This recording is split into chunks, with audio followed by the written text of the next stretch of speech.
Marco LaNave, joined by Steven Kwan at Guardian Spring Training. And Steven, looking back at your time in Akron, I know that was the 2021 season coming out of the pandemic and everything. But as you look back, what was the importance of that time in your career? Yeah, it was really important to me. Akron kind of felt like that jump that was like, okay, like I'm actually kind of close to the big leagues. I think when you're in like low A or high A, it's kind of like, okay, kind of in no-name city, kind of whatever spread, whatever facilities. But you go to Akron, you get to Canal Park. I mean, unbelievable facilities, great yard, good fans, good city, right in the middle of downtown. Like that was kind of like, okay, like I'm kind of feeling the glamour. So that was really cool.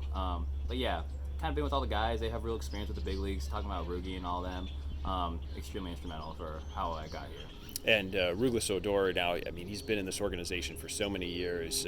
What was his impact when you were there in your time under him? Yeah, I mean, I think he's one of the better managers I've had in the minor leagues. I think the biggest thing for him was that he just wasn't afraid to tell you the truth.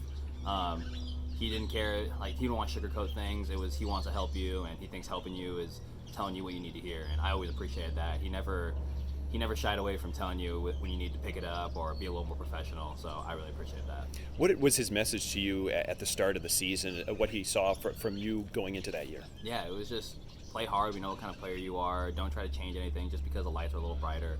Don't try to be a guy that you aren't. Just play your kind of baseball, and yeah, don't second guess yourself. And then early on, I mean, the first week of that season, you go down with an injury and you kind of have to play the comeback game. What was it like going through that and also being around the team? Yeah, it was. I mean, it was difficult, no doubt. Thankfully, our trainer Jake Legan, I mean, he really helped me through that whole process. I spent probably time with him more than anybody, and he just kept things positive. He kept things lighthearted, optimistic more than anything. I think it's easy to get kind of down yourself with that. And I also had some really good teammates that helped me. I mean, Richie Palacios, Oscar, and all of them. I mean, it was really good to have them have your back through that. And it sucks when you're not out there and they're grinding their butts off and you just have to cheer from the dugout. But I mean, that's what you have to do to support the team. And those guys were definitely instrumental. What was the turning point for you?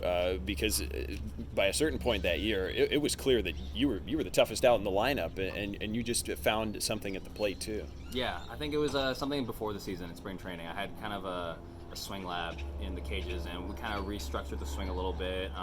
Got a little more of a powerful look, got stacked a little better, and then the proof was in the pudding. I saw that I had a product that worked, and it was just kind of staying healthy, staying on the field. Staying on top of my rehab and my routines, and then it kind of took care of itself. And you got to work with Junior Betances, who's been known to work with a lot of guys in this organization. What did you learn from him? Yeah, the same thing.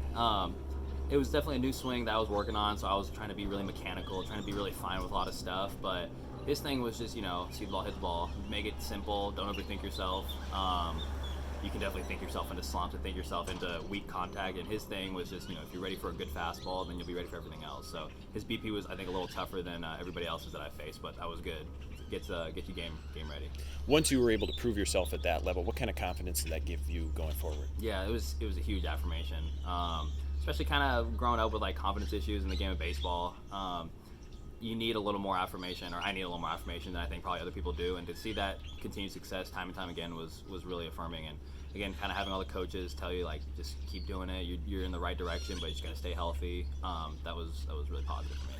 And that was a team that ended up winning the championship. You get promoted before they eventually go on and win that championship. But what was it that season that brought that team together to put them on the doorstep of that? Yeah, I feel like I always say it was kind of like a college team in the aspect that like everybody just kind of cared for each other. It wasn't that like competitive cutthroat, like, oh, like I gotta play over this guy, or like if I don't do this and this guy will take my job. It was none of that. It was just like get the lineup moving, get the next guy up. 8th or 9th inning, we're not panicking. The next guy's gonna get the job done. We truly cared for each other. I had some of my best friends that were on that team, and obviously I still talk to them. But it was just an all for the team kind of mentality, which I think is really important. Any similarity to then the next year, the big league team, the Guardians? Yeah, I think so, because I mean a lot of those guys I played with as well. Saw them either go up or they came up later. Like we had 17 guys get called up. I mean, a lot of those guys I played with in Akron, so it was really cool, and it was a nice opportunity for me to help them come up. And it wasn't like a, hey, let me take you under my wing. It's like, oh, good to see you, man. Like let's get this thing rolling. So I think that culture just kind of spread from Double-A to Triple-A and into the bigs, and then it breeds a winning culture. We're now a year out from that spring training where you made the impression and actually made the major league team. What worked coming off of that year in Akron to vault you into the position you were a year ago? Yeah, I think there's really good pitchers obviously in the minors, and I think we have this idea that like the minors are so different from the majors, like the pitching's so much better, the fielders are so much better, this and that. But then coming into spring training and then kind of seeing those pitchers, not to obviously discredit the pitchers, but I was like, okay, these are pretty similar to the guys I saw in the minors. Maybe there's a little more refined stuff, the strike zones are a little more crispy, but the pitching and the talent was a lot of the same. So there's great talent in the minors and the majors and all the same. And I think we kind of have the story that it's way different, but it was a lot more similar than I thought it was going to be. And Steven, last year, Gold Glove Award winner. Congratulations on that. What was it about getting into left field for this team that allowed you to be a Gold Glove winner right out of the gate? Yeah, I think big thing was Kyle Hudson, our outfield coach. He's now with the Red Sox, but also Miles in center. I mean, Miles obviously got his Gold Glove as well, and him patrolling all that ground in center field makes it easier for me in left, so I can kind of cheat towards the line and kind of take some plays that I wouldn't normally. I know that he has my back as well, so joint effort for sure in there. But I mean, had a great environment and just had to go out and make the plays, and it worked out. What has you excited about this season?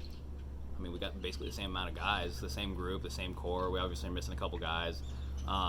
But for the most part, like it's just the boys again. I think we don't have any kind of change expectations.